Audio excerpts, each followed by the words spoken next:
morning. That was pretty fun.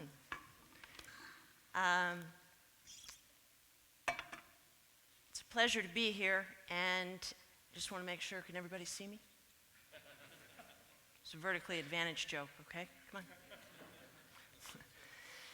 The one certainty that we face in our energy economy is change. In a world that is very full, we are in the midst of tremendous change. 4 years ago, when Barack Obama was elected President of the United States, a fact that I think we should all be very proud of, coal was king. 52% of this country's electricity was produced by burning coal. Today, that figure is 36%. 4 years ago, when President Obama was elected, we thought natural gas was running out. We thought that there was a nuclear renaissance. Can you spell Fukushima? Can you run the numbers on nuclear today? We believed 4 years ago that peak oil was declared in roughly 1973 in the United States of America. That may well be true in the rearview mirror. But we thought that U.S. domestic production of crude oil would never again increase. In fact, last year, crude oil production in the United States was the highest it's been since 1998. The one certainty in our world is the inevitability of change. How do we harness that on our own behalves? The other certainty in the energy economy is that this country is endowed with a tremendous array of energy fuel sources, and the renewable resources are particularly impressive. The question of this conference and of this day: how do we view the role of government in its ability to pass policies that in fact support a thriving market economy and unleashes the immense amounts of private sector capital that are sitting currently on the sidelines. We know why we need to do this. In fact, change is occurring for us if we choose not to actively take it on. The imperative to seize the day and help transform that energy economy is spurred in part by the fact that we rely on many countries that don't like us very much for a number of our fuel sources. If you, like the Secretary of Energy and the President of the United States and myself, agree with 99% of the scientists in this world that human contribution to increased atmospheric concentrations of greenhouse gases are contributing to an accelerated rate of climate change, that represents an imperative as well. And last but not least, in times of economic challenge, reliance on renewable energy in a diversified fuel portfolio creates community benefits and good-paying jobs. What's not to like? So what's the role of government in that? Threefold. And what's the role of the private sector in partnership with the government? That same three-pronged strategy. Education, investment in research and development, as there will be some miraculous new technologies coming on board in the energy economy. That education, we hope, will lead to genuine bipartisan politics and policy, again, creating the platform that will convince the private sector to unleash their private capital. We are nothing if not ironic. In times, I've been working on this for 30 years, and it's amazing to me how inept we have been at rising above the noise and telling the narrative of what we have achieved. And of late in the renewable sector, that is impressive, and we need to do a better job of getting that story out. What we've achieved just since, again, 2008, when the president was elected, is a doubling of renewable energy. For those of us around in the aftermath of the Arab oil embargo in 1973, the solar industry was a little blip. It was there, went away. Renewables have come on, gone away, come on, but now they are here to stay. 46% of new power generation just in the first 10 months of this year comes from renewable generation. That's a remarkable statistic. That's a story that needs to be told. One of the president's had a difficult time, his administration, I would note, in also telling the story of the accomplishments that his administration has achieved, one of which will be viewed in the rearview mirror as one of the most historically important achievements in his first term, I will predict, and that is the increase in CAFE standards, in automobile fuel efficiency. This is an example of how a government policy, in fact, can lead to innovation that it also benefits the economy. Stay with me on that. We have made dramatic progress in batteries and EVs that will be important in the achievement of those standards. And I know that you all may be aware that the Program of Energy Efficiency and Renewable Energy at the Department of Energy is a key resource to all of you in the renewables industry. And one of Secretary Chu's great accomplishments at the Department of Energy will also be reflected in the ARPA-E, or the Advanced Research Partnership on Energy, both of which have worked to bring new technologies into a place where they can be proven commercially viable. What has happened in the aftermath as well of the CAFE increases is that the private sector in Detroit has stepped up to the plate as well, knowing that they have to meet these standards. And there are tremendous innovations underway in launching carbon fiber into vehicles that will dramatically lessen the weight of those vehicles and consequently commensurately give them the ability to meet those standards. It's a nice equation. When I think back to the auto industry and knowing the history, that when seatbelts were first proposed, auto industry said, no way we can afford to do that. This time, they realized the writing on the wall, and they did not battle the CAFE increases. They partnered with government to say, we're going to do that. We're going to get there together. Similar story with state renewable energy standards, I would argue. Dramatic growth in the wind industry that we've seen, and this is a great story. In the United States, you see a number of the statistics on the right side there. In a very short period of time, you have seen an incredibly important new industry come into being and people supporting that. The other great story on this is how much of the wind industry and manufacturing started out as an outsourced reality. We recognized that as a challenge and said, what are we going to do about that? You can see the great state of Texas and its attraction of wind manufacturers. We have gone from, in a very short period of time, again, those famous 4 years, manufacturing content, domestic manufacturing content, was 35% 4 years ago. It's nearly 70% today. Every country on the planet has to forge its own energy future. We recognize we're in a global economy.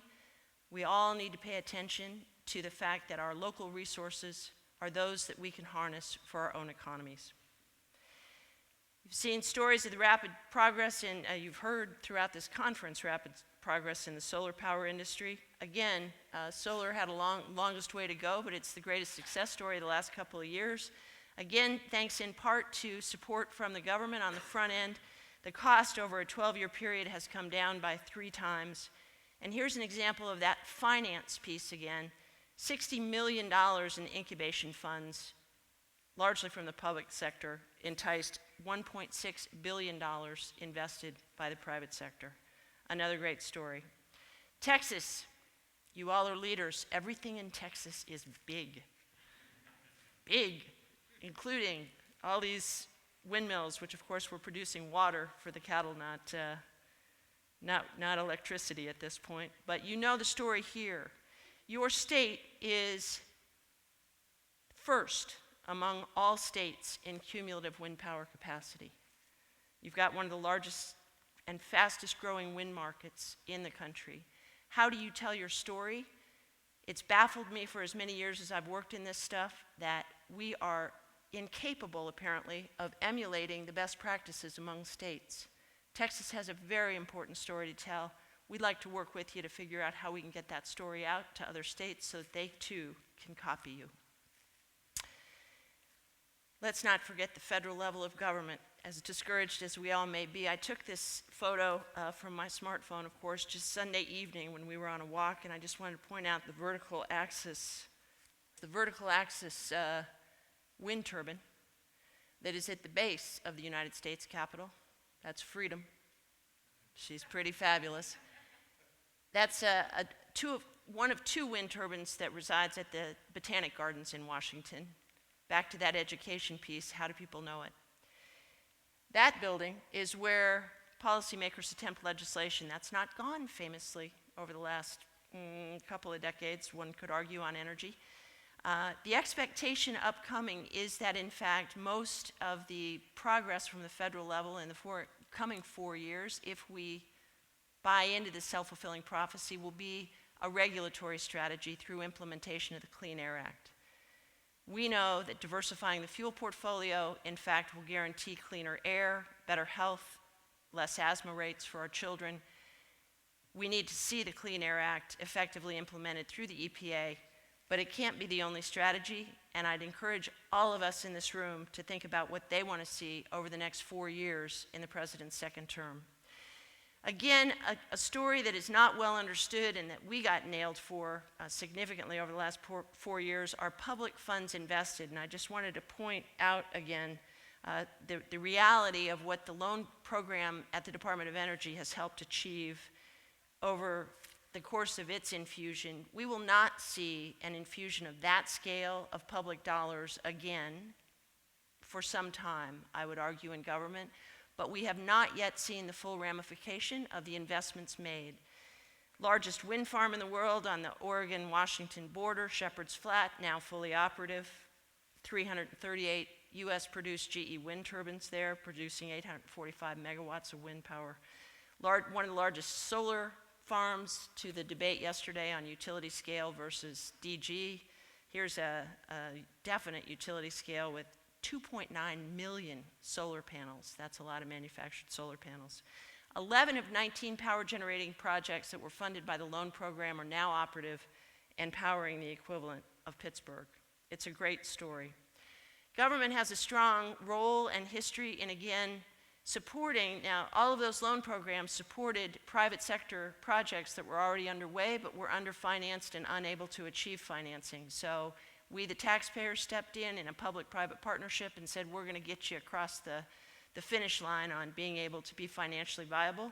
We also have a strong history in innovation. It was Jeff Ballard who created the PEM fuel cell membrane, who said many years before he died that he was convinced that there would be the nth factor in our energy economy by the year 2050. This man invented a remarkable technology himself, and he assured all of us hearing him that day that there would be new technologies that we could not yet imagine, whether it's Teflon, all of the internet, all of the things that have come out of government have been very important, and again, the Department of Energy is strongly at work on that. Everything takes money. The Office of Energy Efficiency and Renewable Energy was given $1.8 billion in funding last year, and I believe is spending it well. But to put it in perspective, this country's Botox industry has a comparable budget. Let's get real. Where are our priorities? How do we get rowdy and let the leaders know that we like to see a bit of a reset in how money is invested? Policies matter. The extension of the production tax credit for the wind industry is a very high priority for the president. The politics in Washington are fierce. It is critically important that states like Texas, the industries in it, the citizens in it, the communities that are benefiting from a thriving wind industry, speak the need to Congress to extend this policy that has made a tremendous difference. The uneven nature of it, the short term, we're going to give it to you, now we're pulling it back, wreaks havoc, as we know, in the growth of that industry. Speak up. The president would also like to see a clean electricity standard. When states like Colorado started to pass state-level renewable energy standards, renewable portfolio standards, the theory was that we were going to build to a national level, that the state level, there would be a critical mass. That has not turned out to be the case. Let's keep on that trail. Let's also support the president's back in his desire to see a clean energy standard that would bring 80% of our electricity from clean sources by the year 2035. Energy has been unfairly politicized, and I've never seen, again, I've been working on this for a long time, and I've never seen how quickly and what a disservice to the American people in this last campaign that this issue, which is so fundamentally important to all of us and such an incredible opportunity for all of us, became so ridiculously politicized. I'm going to note that, again, good energy policy is absolutely bipartisan, and there are strategies that we need to find. We need to bring everybody to the table and look, for example, at innovative measures on the finance front, like master limited partnerships. Right now, you and I can invest in an oil pump. We cannot, as individual investors, do so in a renewable energy project. What's wrong with that picture? Representative Coons has a master limited partnership bill that would democratize the opportunity for ownership in renewable energy resources, along with real estate investment trusts, REITs. Could be specific to the solar industry. Both good policies that we believe there should be strong private sector support for. The president is a champion of our desire to see a sustainable, low-carbon 21st century energy economy. But we need to have his back on this. And I'm not sure how that happens, again, in the politics of energy and how politicized this has been. How do we rise above the noise with the progress that we're making and let the president know and let the Congress know that, just like the bumper sticker said, if the people lead, the leaders will follow. It's up to all of us to break through that noise. Texas has a particularly great story, and you've done some great work that shows, and again, it was referenced earlier today, just how much the public supports the diversification of our fuel portfolio and a more sustainable energy mix, which has a whole lot more reliance on efficiency and renewables. And again, you are distinctly positioned because slogans like this are produced only from Texas, nowhere else. Get rowdy, get loud. Thank you very much. I didn't have a chance to ever show my mom and dad this picture, and they would have gotten a real kick out of it. I was coming out of a meeting in the West Wing after this, so I very much appreciate the opportunity to share this with you this morning. Thank you for your attention. Thanks for allowing me to be here.